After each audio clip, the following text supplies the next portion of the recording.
क्या हुआ भाइयों, मुझे देखकर चुप क्यों हो गए? कुछ मेरी ही बुराई तो नहीं हो रही है ना?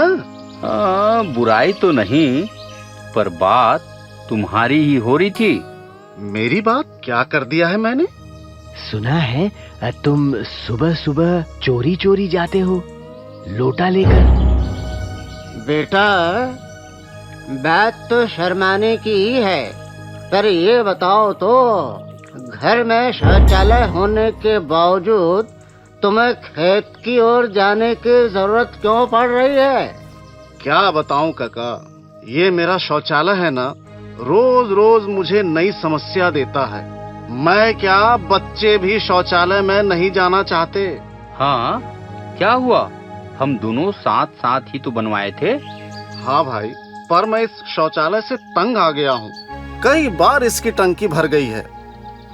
बच्चे तो बहुत बास आता है करके नहीं जाते हैं, और तो और विभाग वाले कहते हैं कि हमारे कुएं का पानी भी पीने लायक नहीं रहा। क्यों? तुम्हारे कुएं का पानी तो मीठा है नहीं काका, था। जब से शौचालय बनाया तब से पानी में अजीब सी दुर्गंध आती है। अब सबको सुनकर हंसी आएगी, पर ये सच है। हमारे अचानक पूर्व वाले फूफा हमारे यहाँ आना छोड़ दिए। क्यों? क्योंकि वे कहते हैं उन्हें ठीक से बैठने और धोने तक नहीं बनता। बेटा, तूने बात तो सही कही। तूने शौचालय नहीं, समस्या बनाया है। बिल्कुल काका, पर समस्या है तो समाधान भी होगा, है ना? Toilet retrofitting. ये टॉयलेट रेट्रोफिटिंग क्या होता है? इसका मतलब है गलत तरीके से बने शौचालयों को तकनीकी मापदंडों के हिसाब से फिर से बनाना। ये तकनीकी मापदंड क्या होता है? मैं तो ये ठीक से नहीं समझा पाऊंगा, पर मेरे परिचित में एक स्वच्छता इंजीनियर है, वो बहुत बढ़िया से बता देंगे। तो शांति भैया, उन्हें मेरे घर ले आइए ना। शौचालय को देख भी लेंगे और उसे ठीक करने का उपाय भी बता देंगे। ठीक है बेचैन भाई, मैं उन्हें कल ही बुला लेता हूँ।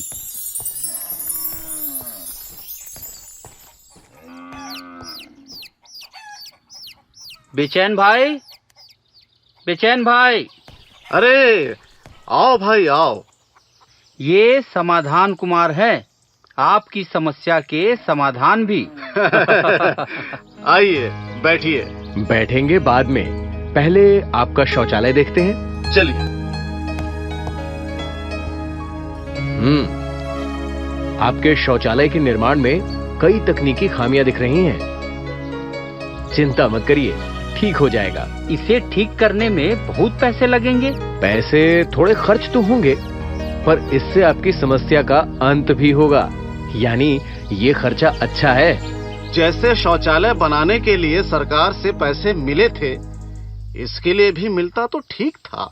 वैसे स्वच्छ भारत मिशन के तहत इसके लिए अनुदान तो मिलता है, लेकिन मेरा मानना है कि जब हमें कहीं से पैसा मिलेगा तभी इसे ठीक करेंगे, ये सोचना सही नहीं है। जब हम अपने घर के सुख साधनों पर खर्च कर सकते हैं तो शौचालय पर क्यों नहीं? आखिर शौचालय हमारी प्राथमिक जरूरत की तरह है। जी आप ठीक कह रहे हैं।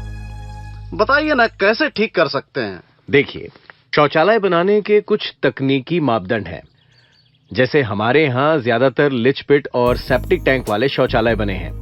कहीं कहीं इसी के लिए सरकार की तरफ से अनुदान है। दोनों की रेट्रोफिटिंग में कुछ अंतर है।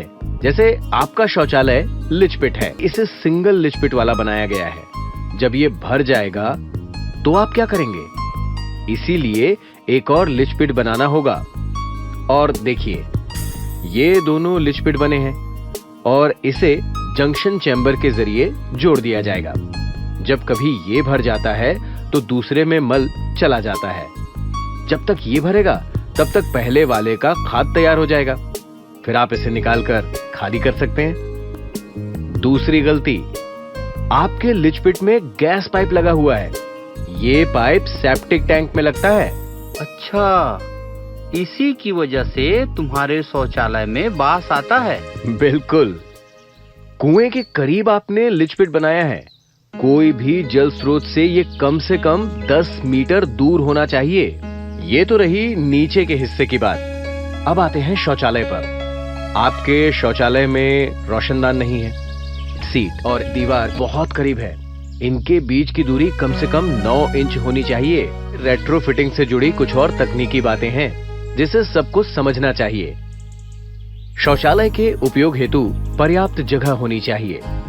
ये हवादार व दिव्यांग जनों के लिए भी सुलभ हो। वहां उनके पकड़ने के लिए हैंडल लगा सकते हैं। शौचालय में टॉयलेट सीट व पीछे की दीवार की दूरी कम से कम 9 इंच होनी चाहिए। यदि आपके शौचालय में एक लिच पिट सोखता गड्ढा है तो उसे 2 गड्ढों में बदलना चाहिए और इसे जंक्शन चैम्बर से जोड़ना चाहिए। दोनों गड्ढों के मध्य 1 मीटर की दूरी होनी चाहिए। जहां दोनों गड्ढों के मध्य कम दूरी है वहां जमीन के नीचे गड्ढों को अलग करने के लिए दीवार बना सकते हैं। जंक्शन चैम्बर बाहर से पूरी तरह से ढका होना चाहिए और मल नीचे जाए इसके लिए चिकनी ढलान होनी चाहिए। सोखता गड्ढा और जंक्शन चैम्बर को जोड़ने वाला पाइप टूटा फूटा नहीं होना चाहिए।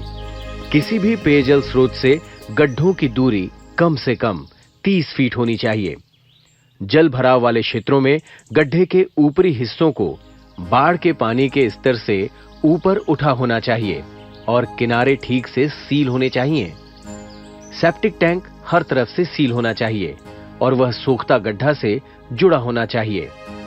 जब सेप्टिक टैंक भर जाए तो मल ले जाने वाले वाहन में सुरक्षित डलवाएं और करीब के एफएसटीपी में ही भिजवाएं। अब आप तो समझ गए होंगे कि आपको करना क्या है। बिल्कुल, मैं जल्दी से कोई जानकार मिस्त्री को बुलाकर इसे ठीक करा लेता हूँ। इसीलिए कहा जाता है स्वच्छ शौचालय स्वच्छ गांव। यही हमारा सुख का सवेरा है।